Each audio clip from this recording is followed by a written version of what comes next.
Revelações da ciência sobre os mistérios da vida. Especialistas de vários países estiveram no Brasil para o lançamento de um grupo dedicado à tese do chamado design inteligente. Esses cientistas acreditam que a perfeição e a complexidade da natureza comprovam a existência de um ser superior. O que há por trás do bater das asas de uma borboleta? Ou das cores vibrantes das penas dos pássaros? O que há em comum entre a concha do mar e a força dos furacões? Que mistérios guardam as nossas células e o DNA, o responsável por tudo que somos? Os homens reunidos nesta sala são os principais nomes de um ramo da ciência que pretende responder questões como estas. Ao contrário do que a gente já apregoou por 150 anos, há evidências de inteligência na vida e no universo. Eles são estudiosos do chamado design inteligente, uma linha de pesquisa que acredita que a complexidade da vida e a perfeição da natureza comprovam a existência de um ser superior. A vida foi feita pronta, o universo foi feito pronto, planejados por um ser extremamente inteligente, com design, com arte, com perfeição. Marcos Eberlin coordena o Núcleo de Pesquisa em Ciência, Fé e Sociedade, recém-inaugurado por uma das maiores universidades de São Paulo, em parceria com instituições americanas. Outro defensor do design inteligente é o doutor em bioquímica e professor americano Michael Behe.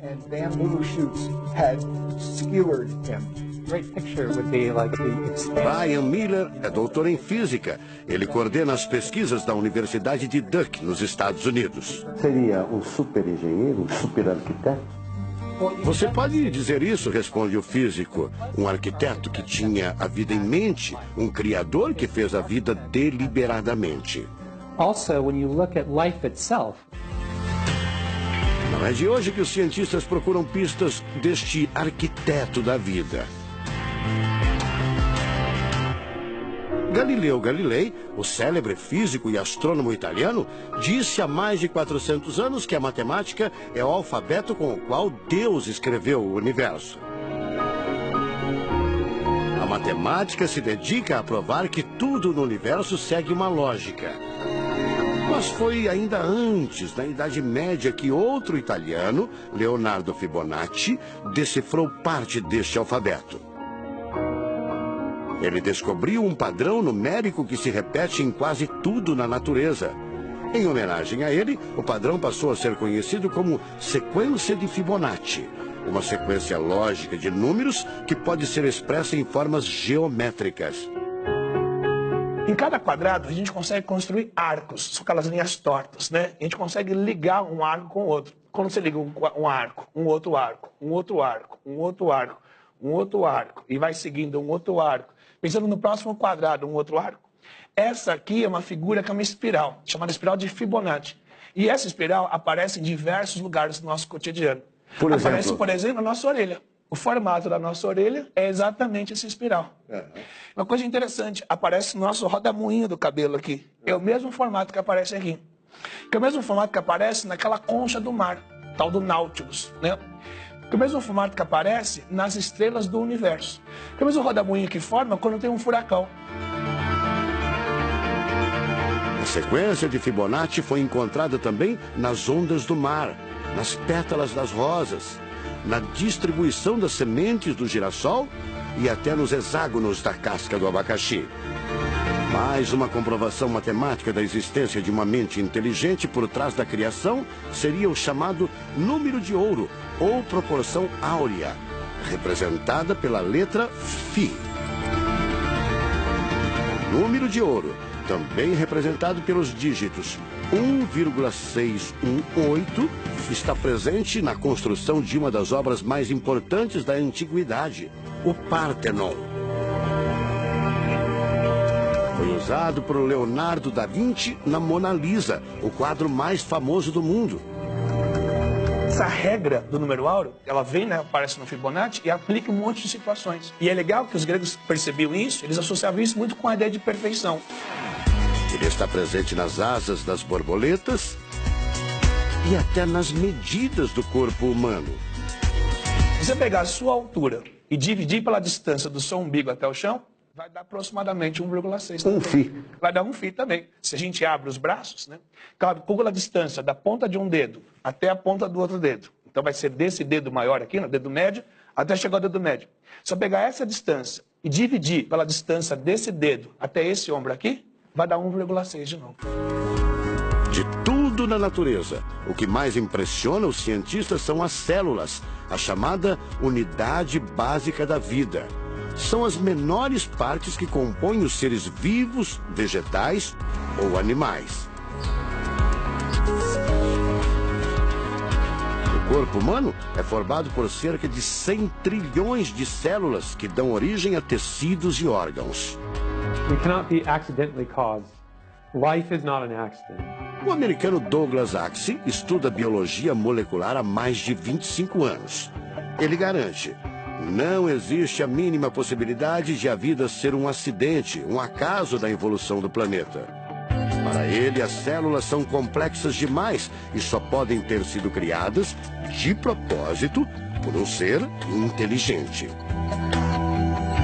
Literally machines that are made out of molecules. Dr. Michael Behe concorda.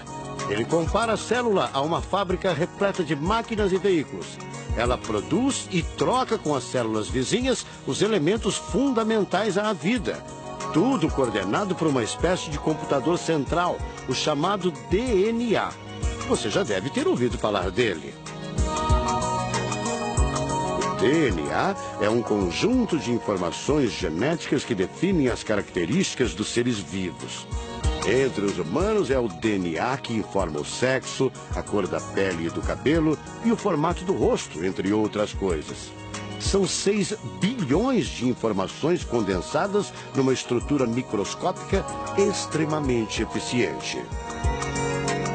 O presidente da Sociedade Brasileira do Design Inteligente considera o DNA o mais avançado código de que se tem notícia. A gente tem a molécula de DNA como um modelo. Por quê? Porque quando a gente descobriu essa molécula, a gente viu que é uma molécula fantástica, maravilhosa. E ali evidências e mais evidências de que uma mente inteligente projetou a vida.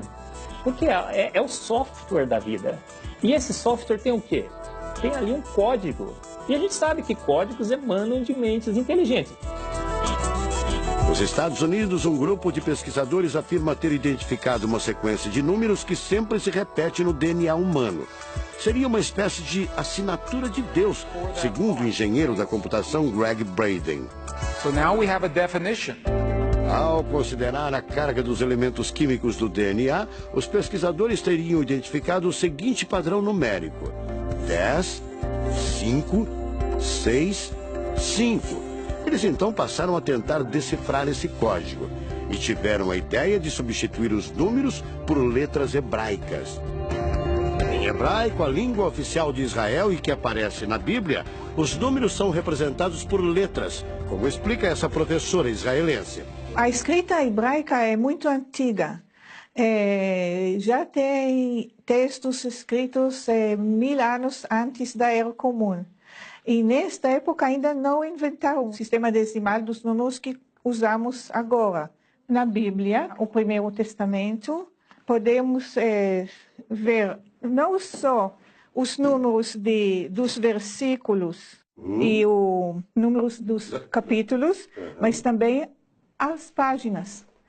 A contagem das páginas está feita em letras e não em números. A sequência numérica 10, 5, 6, 5 foi transcrita para as respectivas letras em hebraico: Yud, Rei, Vav, Rei. Veja o resultado. A sequência corresponde à palavra Javé, ou Deus em hebraico. Apesar de todo o avanço da medicina, cerca de 90% das informações genéticas ainda são um mistério. professor Eberlin diz que as descobertas científicas trazem implicações sérias para toda a humanidade. Mas cada vez mais reforçam os argumentos de quem acredita no design inteligente, a assinatura de uma força superior. A gente vai ter que entregar essa informação para a filosofia e para a teologia. E a gente agora, como bons filósofos e teólogos que todos somos, a gente vai colocar a nossa filosofia e nossa teologia em cima desse dado científico e optar pela melhor opção. Eu, óbvio, acho que a melhor opção é Deus. Como gente, a gente tem esse direito, né, de especular em cima da descoberta científica de que uma mente inteligente orquestrou o universo e a vida.